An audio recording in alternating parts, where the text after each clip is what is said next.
Hello everybody. I want to start off with this question.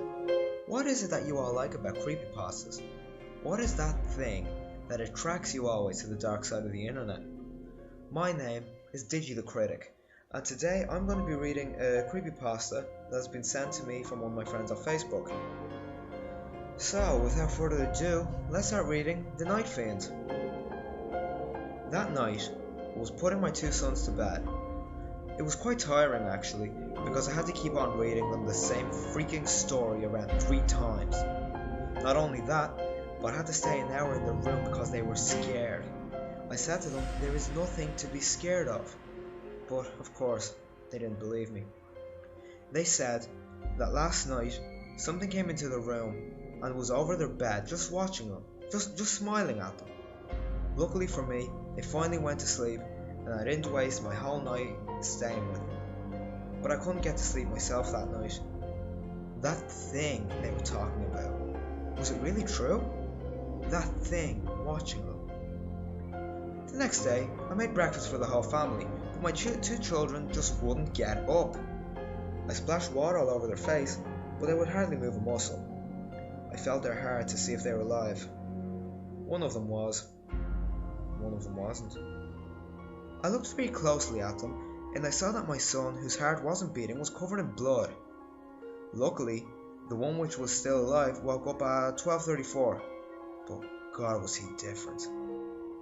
He kept on saying, "Help me, help me, help me, help me." I was so freaked out. He looked different too. He seemed to be smiling, just like that something my sons were talking to me about. He pulled out my shotgun and aimed it at my forehead. The last thing I got to do was have a look at him as he slowly pulled off his mask, aka my son's head, and finally stabbed me in the heart. Okay, it's time to do my job now and criticize this thing. Well, let's start off with this.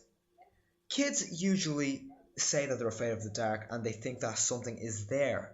It's a common phenomenon, so why would you be so worried about it? The second thing I want to point out is, the one kid was alive, and even though you splashed water on him, he didn't respond straight off. Now that is a bit off, to put it like that.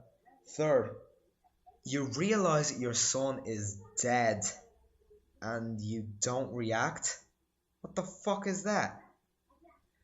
The fourth remark I have to put in was he was freaked out just by the alive son's difference, but not the fact that his other son is laying there dead in the bed. It's like it never happened, like he just brushes it off. The last thing I have to say about this thing, this story if you call it that, is, and I quote, he pulled out his shotgun, aimed it at my forehead, and then finally stabbed me in the heart. So what you're trying to say is that you got stabbed with your shotgun? I mean, come on, you can do better than that. I mean, it's just confusing, and I may not know the author, but if the author is listening to this review, I would like you to contact me and kind of explain that. I don't know if it was a real effort or a troll pasta, but just contact me. I really want to know the story behind this. And now, as my job as a critic, I'm going to have to rate this. I would give it, and not because it's short, because it's not well written, I would give it a clear 4 out of 10. 4 out of 10, just to be nice. And for the idea of that creature, for some reason it interested me with that smile. And yeah, that's my review on The Night Fiend. Now, if any of you have any requests for any creepypasta that you would like to hear, contact me and I will look right into it. This was Digi The Critic, and I'm out, guys.